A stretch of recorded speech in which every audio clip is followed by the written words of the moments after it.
So the question is, was it worth it?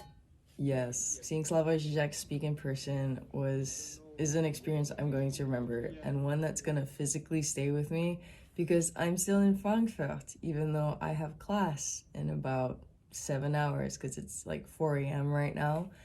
And I have an extremely important rendezvous back in Paris. So in about an hour, I'm gonna go back and then try to get into an earlier train because yesterday someone got sassy with me. And like living in France for about a year now, you kind of like learn how to be souple, like flexible. And you kind of decide what is and what isn't worth dying for.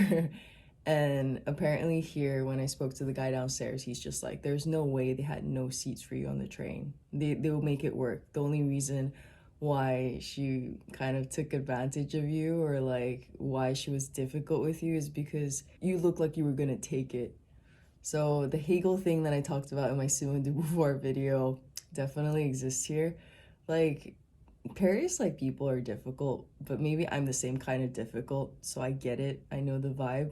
But here it's like there's this violence in the air. Like, people shove each other in the metros. But the Hoopbahnhof, I mean, I know Frankfurt is kind of known for their specific flavor, but yeah, it's just not my vibe. So let me tell you what is my vibe. The main reason why I actually even got here, which thank you to CO2 for actually like just commenting this under one of my videos. And I think like this is the coolest thing that's happened. Not an extra night in Frankfurt, but hearing from people, hearing like what I can do, opening up my algorithm, or at least like my mind, to the possibilities of what is available in the world. Like, because I'm in Paris, Frankfurt was on like less than a 4 hour train ride, and I love train rides when they are not canceled. And it was just a really cool experience because like the fare itself I would say is kind of meh, but maybe I'm just not interested in glossing through many different kinds of books. But the seminars were extremely interesting. I took like a bunch of notes, which I didn't actually anticipate on doing. I actually brought this paper so I could write like one of my assignments that I'm still kind of behind on, but I'm glad I did. So I went to like, I think 4 or 5 different seminars, some back to back, some like in this one chair. And the guest of honor this year is Slovenia, and that's why we had Slavoj Žižek. And it was just such a great surprise because when I was booking the ticket, I was just picking the day that I didn't have class. At the end of like looking through the schedule, I actually saw Slavoj Žižek. I was like, okay, let's just hope this pulls through. I've been in Europe for long enough that I don't have expectations, but it did. And he was great because I'm gonna sound so like, he was great because he was exactly like how I see him in all his lectures. But it's true, like he has this like buoyancy, which is something that really lends itself to his presentation of his ideas, where he talks about extremely difficult and serious topics, but he also like, oh, I can charge my phone. 1 second. I just saw like this USB plug point here on the side.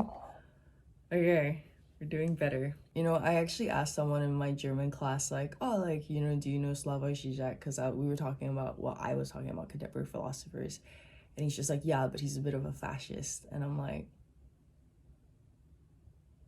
I mean, maybe I'm missing the point, but I don't particularly find his point of view fascist. There's a lot of nuance that gets missed out on in our social climate. Like there's this what we actually want to hear when we hear something. And that actually brings me to the first thing that I found interesting that he said during his speech. And it also like ties back to something that I want to say about AI if I remember to do it. Here's my notes that I took on his lecture. Well, him just talking about everything other than the book that he's trying to sell. So one of the things I found interesting was how he summed up cancel culture.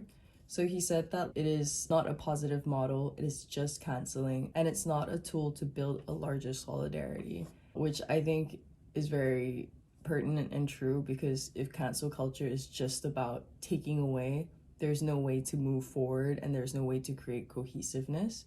Something else that he said that I found really interesting, the future, and in French it's like futur et avenir, and futur is like same shit that goes on a little bit different, and avenir is the next one. And I think like those kind of distinctions are extremely interesting, especially since I'm doing literature for my philosophie générale. We learn a lot about like the use of language. To what point does it still become language? Language in and of itself, and not language for philosophy and for science, which is just a tool, but also like seeing how language is used in a completely different way in literature, sometimes to the point of it having no sense, which is in opposition to science, where it's supposed to just project or carry sense. So those kind of distinctions are very interesting to me. And the last thing that he said was that like we're moving towards a time of techno-feudalism, which is neo-feudal structure, where it's no longer the capitalistic structure, which is about profit, but it's about rent, which it's something that just struck a chord with me. This is something I have to think about a lot more, because right now I'm like very into subjectivity. So in a political sense, like I really need to educate myself, and that's something that was really like inspiring about coming here, because I'm just like, oh, I want to be like that. I don't want to be looked at, I want to be listened to. If you want to be listened to, have something not so much even like something interesting to say, that's secondary, but I think like know what you're saying. So that is something that I have to educate myself on. But right now, my general perspective on what he said and what defines a time is what is a guiding principle, or what is the thing that influences most the decisions that we make in our life. So that's what I have on žižek. The second one was like actually pretty unexpected. Cliffhanger. So I decided to cut this video into 2 parts because it was way too long. It was like 24 minutes, and I don't do that anymore unless it is a single commentary about a dissertation or a commentary. But the next video is going to be the lecture that I sat in on with the artist Vuk Kosik, and his thoughts on AI and its role within literature. I wish you guys a lovely week ahead. Thanks for dropping by.